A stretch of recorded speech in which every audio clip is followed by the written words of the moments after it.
This preview episode of Watch Out for Fireballs is brought to you by our patrons. If you go to patreon.com/Duckfeed.tv, you can hear the entire episode, as well as all of our old premium episodes, as well as a bunch of extra shows, like Bonfireside Chat, and Extra Abject Sufferings, and Unfilmable. Just head on over, $5 get you all that stuff, and we appreciate it. Thank you.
My name is Gary Butterfield. My name is Cole Ross. And you're listening to Watch Out for Fireballs. It is a Games Club podcast. And this week we are talking about Mirror's Edge, which is a first-person platformer developed by EA DICE and published by Electronic Arts for the PC, PS3, and Xbox 360 in 2008. Mm-hmm. And astute listeners will know this is the fourth part of our series after covering Mirror's Bono, Mirror's Larry Mullen Jr., and Mirror's the other guy.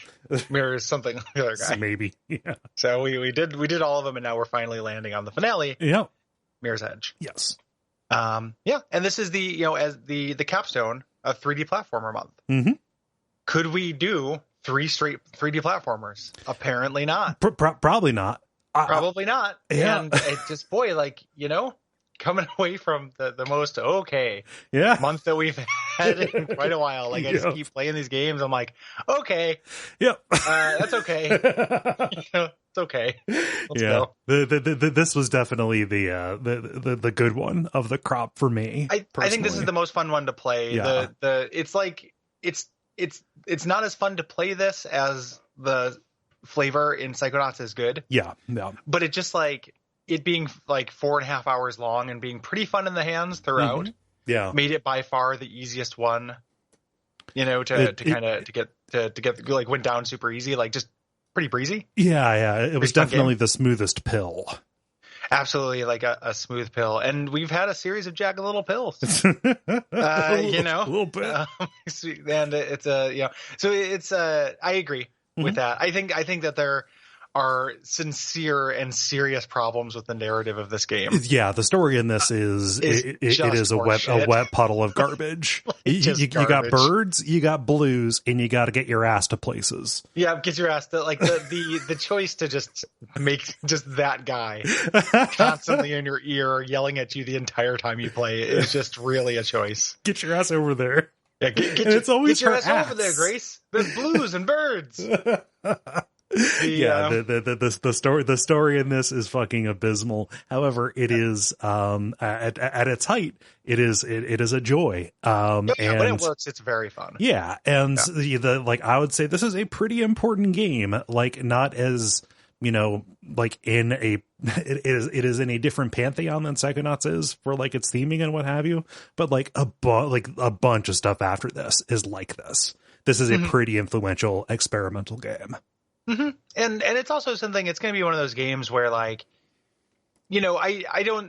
think this is pretty okay, it's good, but not great in evaluation now. But it's going to be one of those games where in the context of when it came out is way more important. Oh yeah, the things that this does that are special are not nearly as special now, right?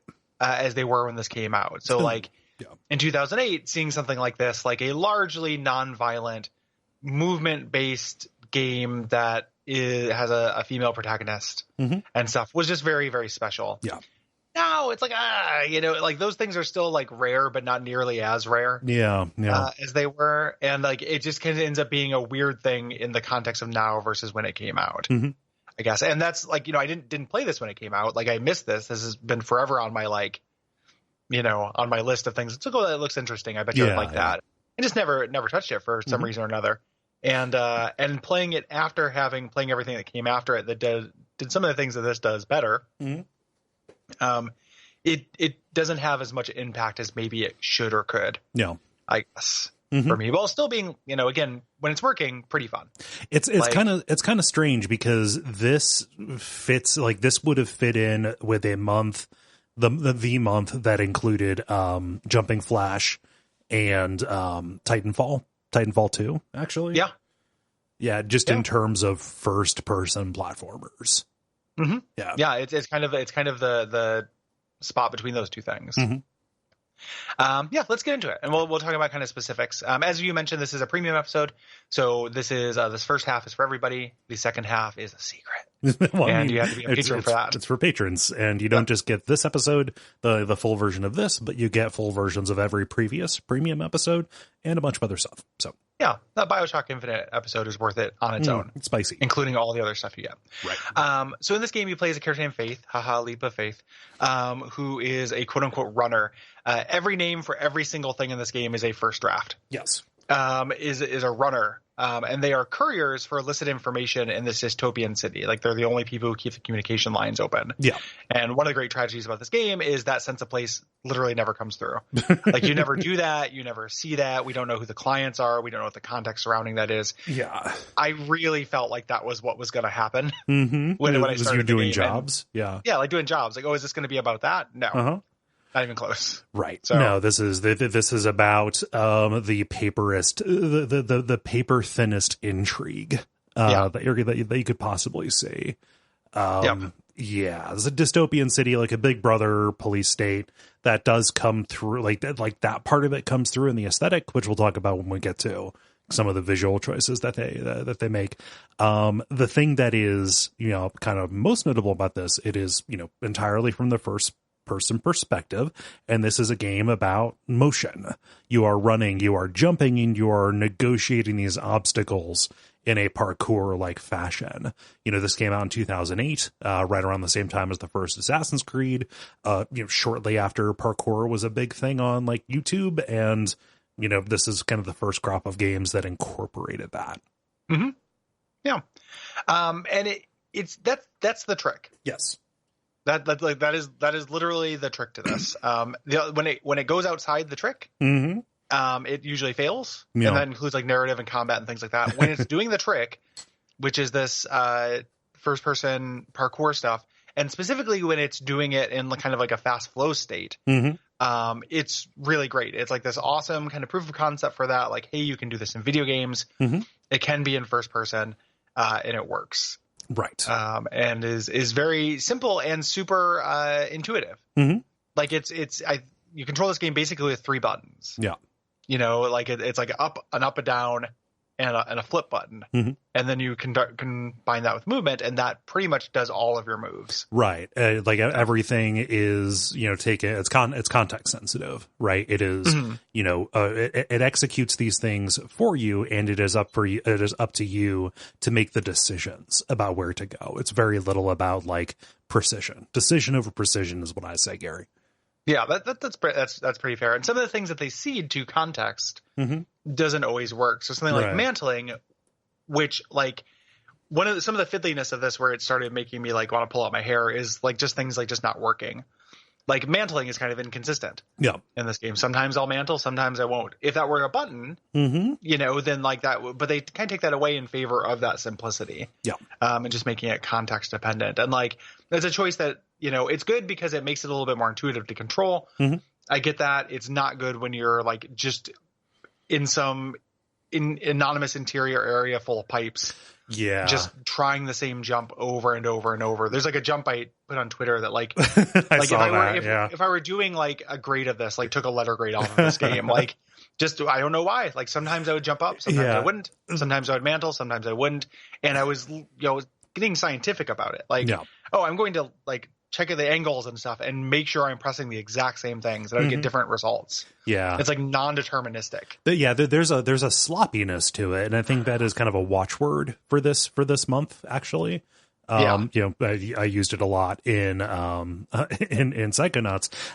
But it just kind of like, it is a spotty sloppiness. It doesn't even have the backbone to be consistently sloppy. There will just be these times where it doesn't fire the move that you need to do.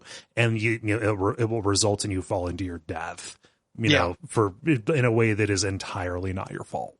And it's just kind of a bad feeling. And it doesn't happen all the time. It doesn't happen most of the time, right? It's like maybe 10% of the time, but it's just kind of an interesting thing where it's like the one thing that this does super well, that's like the very special thing about it, still isn't quite there. And we'll talk about that when we get to kind of Legacy, which is something that my understanding is the sequel of this game. Everyone wanted it and it didn't quite fire on that, but I think other games have. Yeah. And we'll get to that. Yes. Yeah. So like we said, the navigation control's really simple. And you mix and match some stuff. Like you can work combat into this. We'll get to combat as it goes, but you've got just 2 buttons, primarily. You've got upward stunts and downward stunts. And these are mapped to, your left shoulder buttons.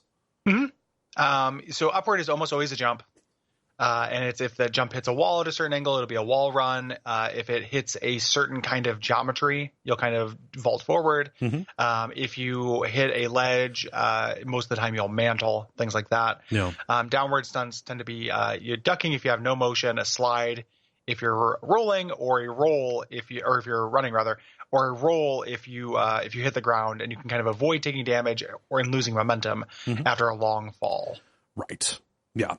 And this is mixed up. You have a 180-degree turn button that is primarily just used for these kind of cramped wall jumps. Yeah, that in a decision I cannot understand has a cooldown, and I do not know why that is. I don't know.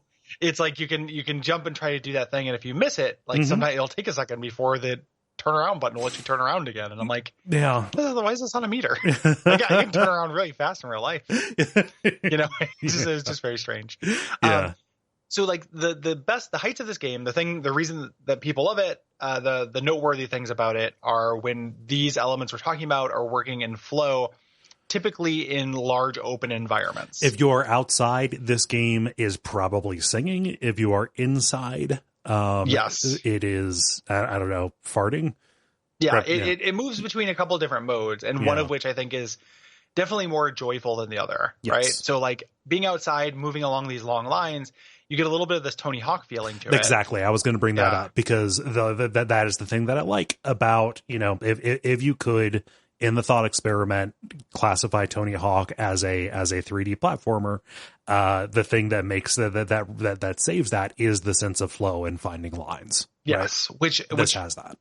And something I don't get from more traditional 3D platformers, right? Like when someone's like, how can you not like 3D platformers, but you like Tony Hawk? It's like, well, it's a different type of game, like it feels very differently. Like, yes, you're in 3D and you're doing a platform, but you're doing totally different things. Like I understand that there are sequences in, a modern Mario game that do have a little bit of that flow to them. Yeah. Like doing like a triple jump to land on a wall, kicking off the wall up onto another thing. Like that happens. Yeah. Yeah. But not for extended periods of time. And it's like for a lot of it, it's just kind of like dorkily walking, like running down a line of coins that just happen to be pointing you in a direction. Stuff like that. Yeah. Where this is much more about kind of finding these paths. Like the Tony Hawk comparison is not just in the flow state, it's also in picking out lines. Yeah.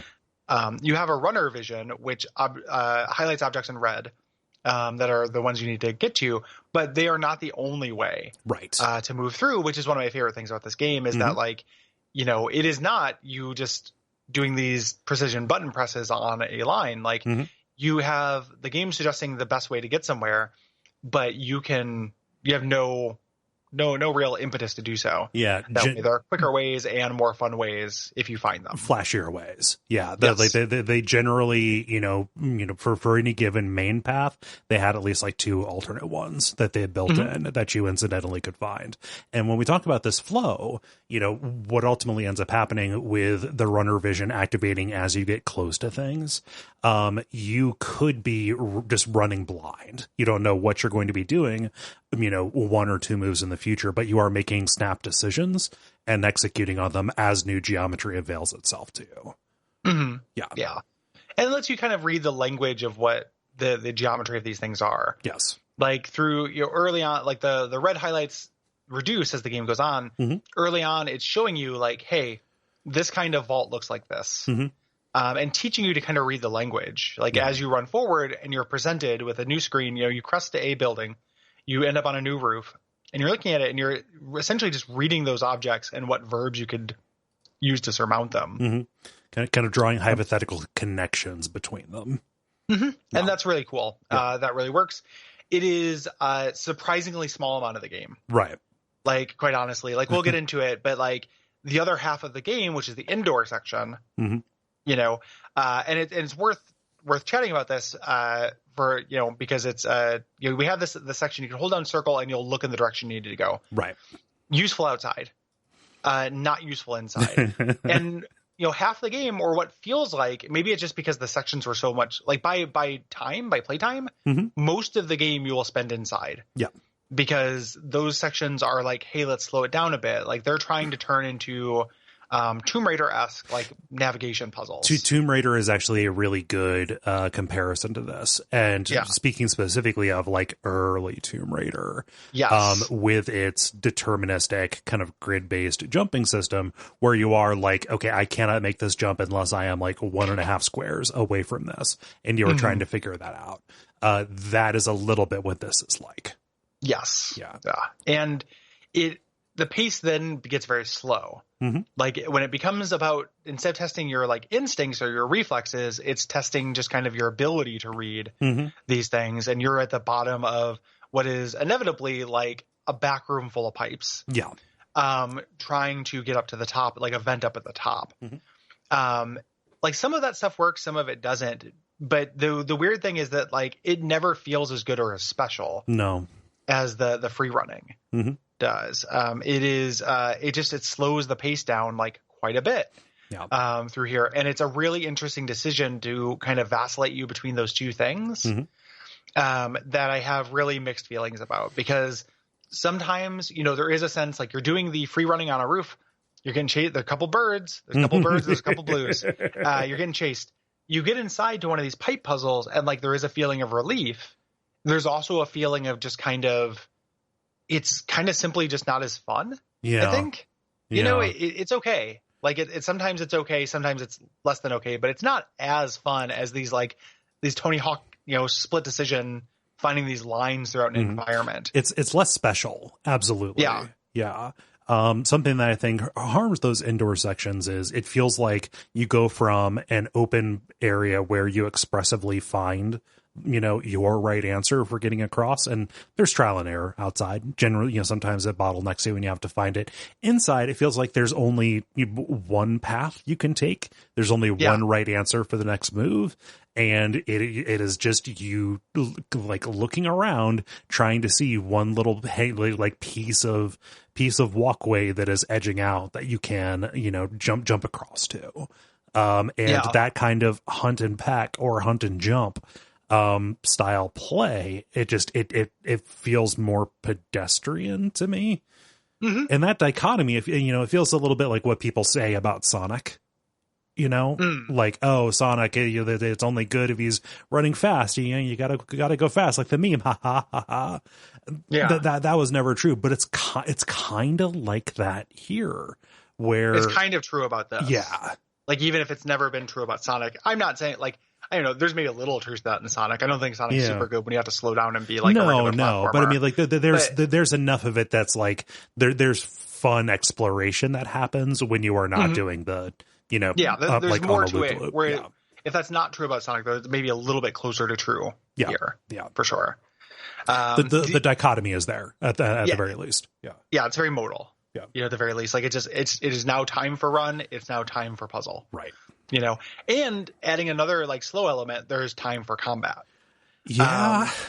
And this is the most universally derided part about the game. Like nobody liked this. No. And it's not that it handles poorly. Like DICE knows how to make a shooter. Again, it just feels more pedestrian to me. And you know, not to fall into the straw man that we've made that just evaluates games as to whether or not they contain violence. Does Faith seem like a killer to you, Gary? No. Yeah. Yeah, no, but at the same time, if like for some reason all of these people are like they're just staying there trying to shoot you. Yeah. And you can't, like, I think that the issue isn't that like Faith wouldn't kill these people in this situation. It's that the situation itself was authored. Yeah. And if they didn't make the situation where people are giving you no choice, it would just be a stronger game. Yeah. Like these should be like Jet Grind Radio cops. Yeah. You know, where it's like they don't really shoot. They kind of march in. Like they're more of an environmental threat. Yeah. Then, you know, and sometimes the encounters with the blues sometimes actually work because if you're out like doing a free run, and they become another obstacle to surmount, not like a creature to eliminate. But it gives you this, like, even if Faith doesn't seem like a killer, they give you these situations where like you are asking me to find my path through this thing. Yeah. You know that is immensely annoying to do while guys are jumping out and shooting at me.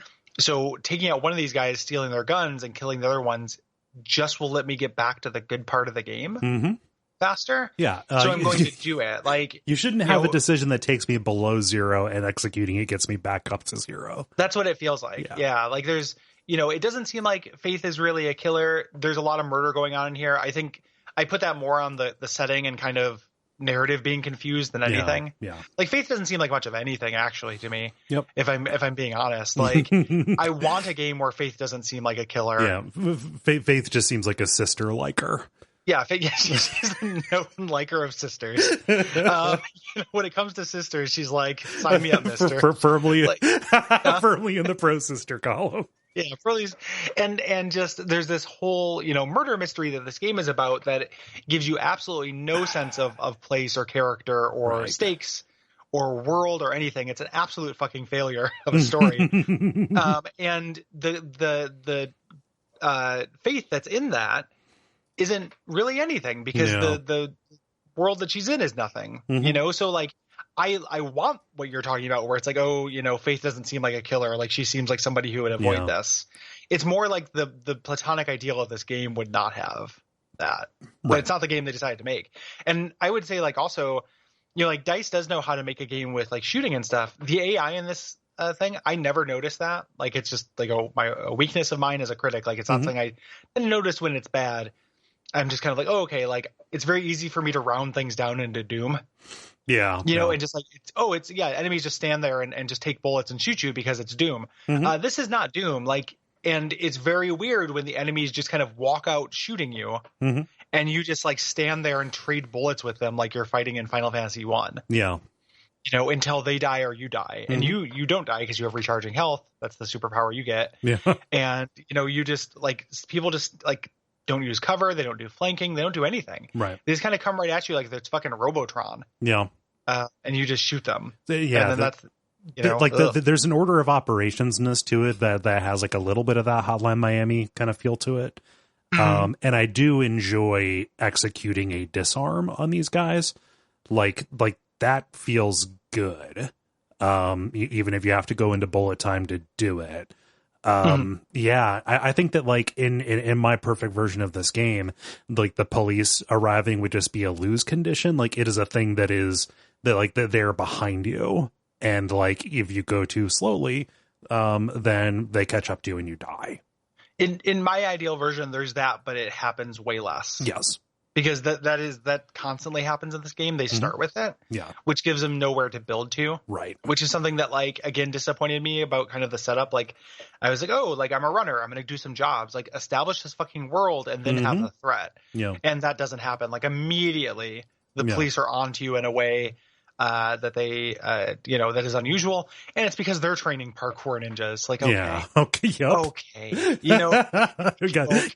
You got to fight shoe leather with shoe leather. Okay. Lace up, cops. buddies. Lace up, buddies. We're going to make parkour cops. And that's your fucking plot? Like, come on. Like, did parkour write this?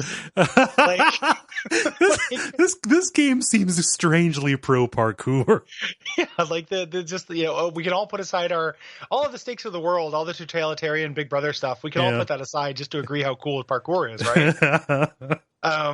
Yeah, I don't know. Yeah, but yeah, it's the gunplay I feel like is not super great, and then the melee combat is fine, but could be like so much better. Yeah, like there's some ways the parkour intercepts with it, like you can do a jump kick. Yes. But and you can do a dive kick, a sliding kick.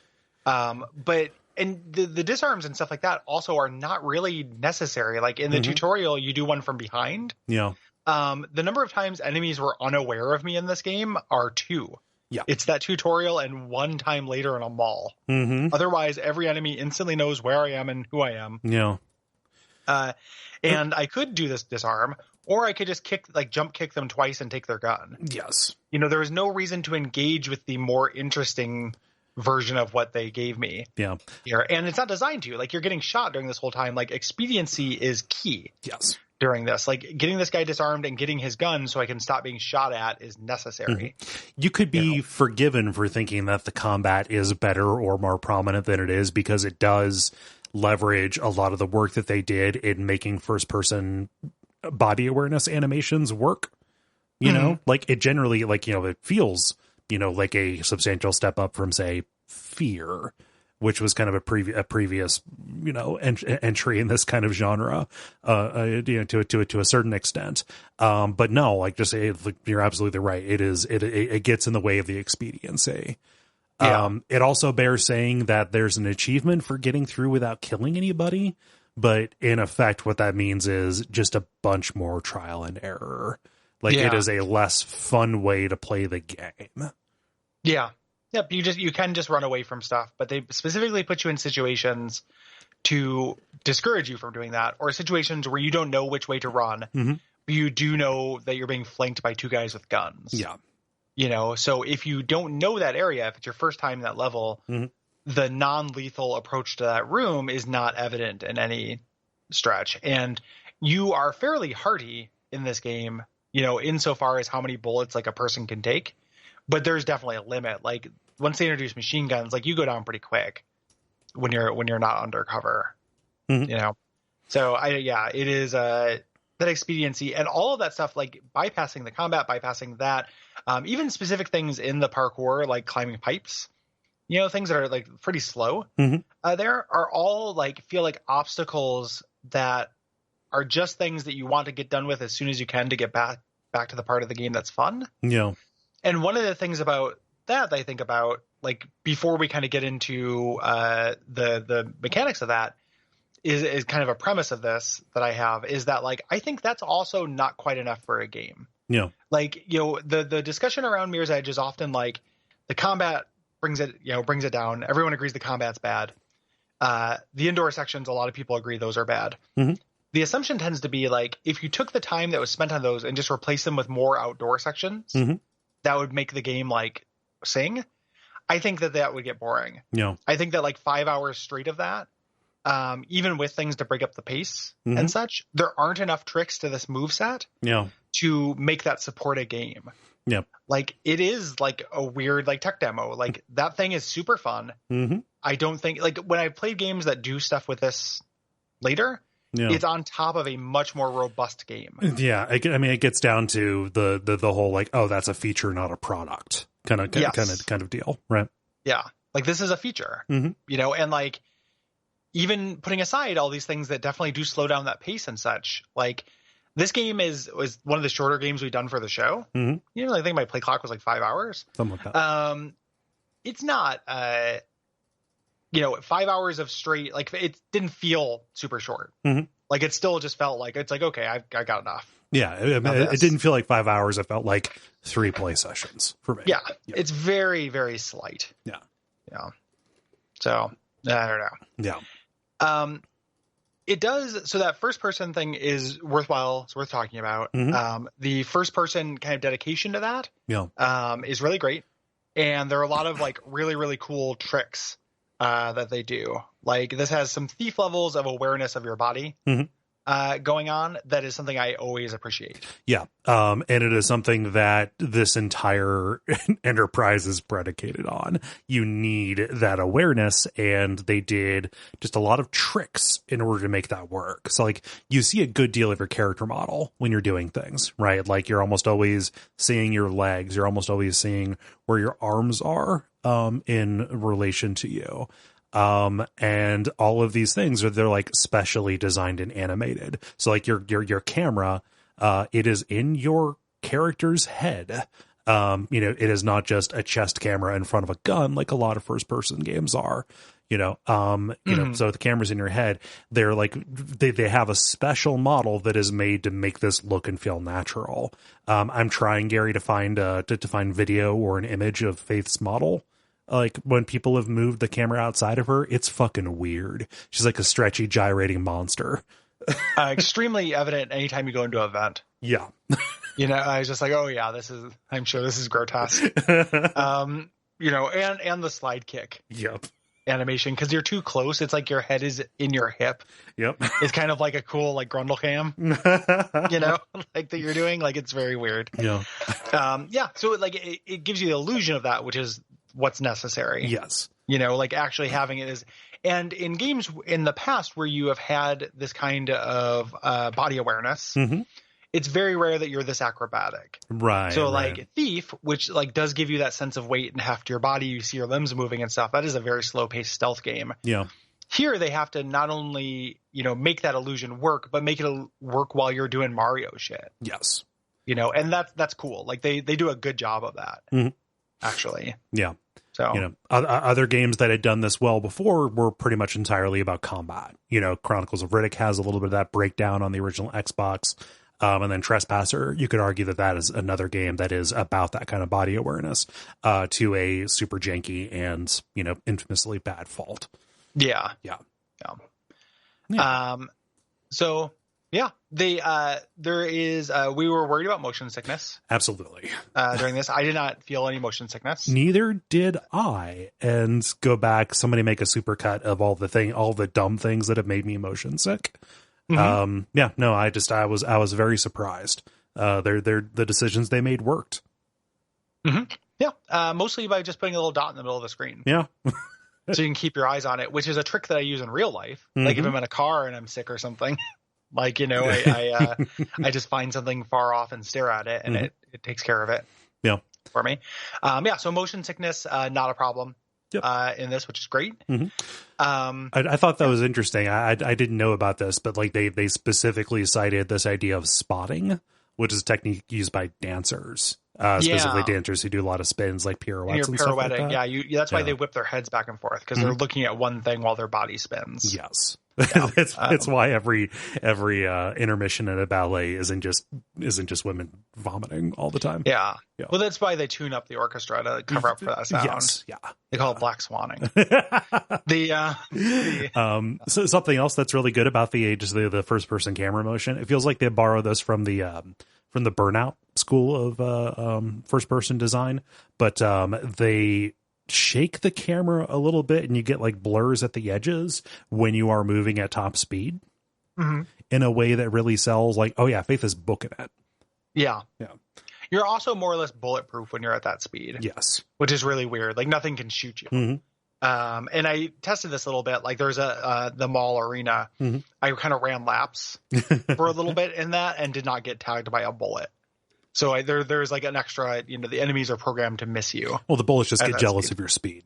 Yeah, they can't handle it. You can outrun their bullets with the pumped up kicks. So it is, and you're not actually moving that fast. Right. If you actually moved as fast as you did in, say, like a Tony Hawk or a Burnout or something, it would make the precision necessary for this impossible.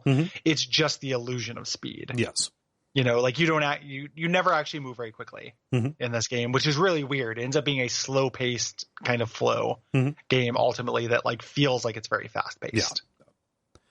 And they do a lot of other things to kind of sell that illusion.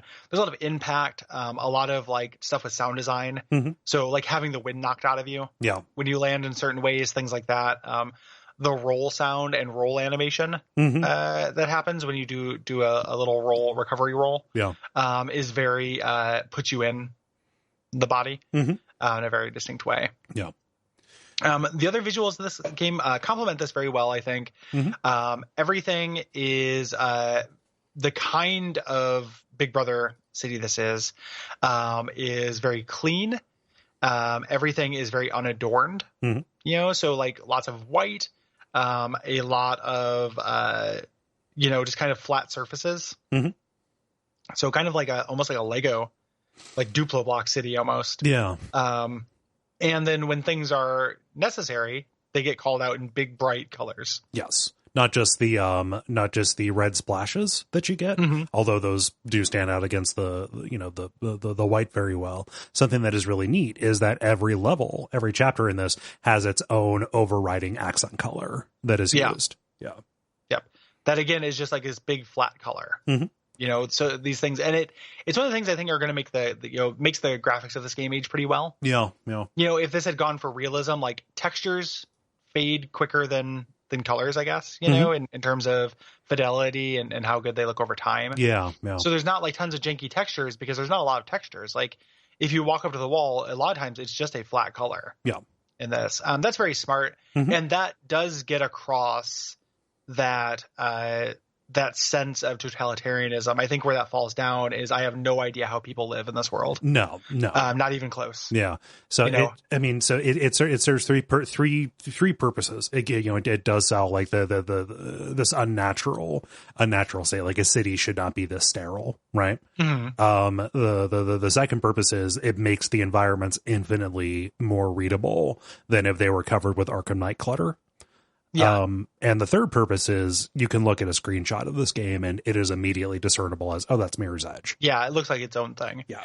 The fourth thing that's kind of a downside of this is that by the end of the game, you have gone through a lot of samey environments. Yes. Then the back halls, like the interior of this game, are unusually samey. Yeah. And the rooftops all basically look the same. Like, yes, you can look at a screenshot of this and say Mirror's Edge, but I defy people to know where in Mirror's Edge. It's not like, I recognize that. That's this zone. That's almost impossible. Like, that's just the big melange that is Mirror's Edge, where all those areas basically look the same. Yes. So that's kind of a bummer. And again, when I talk about the kind of short, built-in kind of like short Logan's Run-esque shelf life this has, no matter what the 5 hours of this game were composed of, 5 hours is the right amount of time. Oh yeah. Like this game got slammed for being short. And I think that's 2008 for you, but also like, what would you like if you doubled this, you think it'd be okay? Like, you don't think you'd get bored and just like frustrated and just, you think this has enough tricks to show you another 5 hours? Like, Do you want them to make it harder? Because what would that be? You go down to bullets easier. Like you couldn't. They wouldn't make the platforming harder because they need to have multiple ways to get through it, and the platforming does not really get appreciably harder as the game goes on. Right. Like there are a couple of things where you have to do slightly more complicated maneuvers, but the most complicated thing you do in this game is like a run wall jump up to a pipe. Yeah. And then jump off that wall to a pipe. Like you do like a 3-move maneuver is about where this tops out in complexity. Yeah. And it does that quickly. The way that they make the platforming harder is to just make it more difficult to discern what your next move ought to be. They complicate the environments. But they do that inside. They don't really do it outside. Right. Like outside, like that's just the puzzle, the quote unquote like puzzle sections of it. Yeah. They make that more complicated, but that's, not, I guess it's not the part of the game anybody wants more of when they're asking for more. Like the outdoor sections stay roughly the same level of complexity throughout. Like they get a little bit more complicated, but it's a short shelf life. Yeah. This has. So yeah, there are parts where I would find this more frustrating or more difficult because I was missing a jump. But very rarely was it because I didn't know what to do. Right. I think that when you're in these little tiny rooms, like the way forward is pretty obvious when there's one way forward. Yeah. So anywho, The cutscenes of this game are also pretty infamous. They're something the game did not get, people did not like when the game came out. The gamer joke, the like Control Alt Delete, Penny Arcade joke is as an air and insurance commercial. Yeah, I can see that. Yeah. It's a bland looking Flash animation. Yeah. That they did as a cost saving measure. Although that kind of animation is not necessarily very cheap. It's especially when you already have these models made up and things like that. So it feels like it was like half a stylistic choice and half a cost saving measure. But yeah, they just run those in between the chapters to give you exposition, and then the majority of the story is told through headphone chatter as you're doing your missions. Yeah. Yep. So DICE, their specific goal was to work with EA in order to make something kind of small and innovative. Since they were basically just making Battlefield at this point, they wanted to kind of break away from that. 2008 was a really big year for EA, or a really big kind of era for that. This is like when Skate came out. Dead things Space. Like that. There was like Dead Space, like a lot more of experimentation from this company that was not known for experimentation, largely because of Madden, stuff. So this was when they were kind of like sowing their wild oats, and then stopped. Yep. So they were doing that for a little while. They made some games that are like, a clutch of like interesting games that are not flawless, and then went back to not doing that. Yeah, probably because of money. Yeah, probably. Yeah. 2008. Let's see here. 2008 EA is like 2003 Ubisoft is like 88 is like 1988 Activision.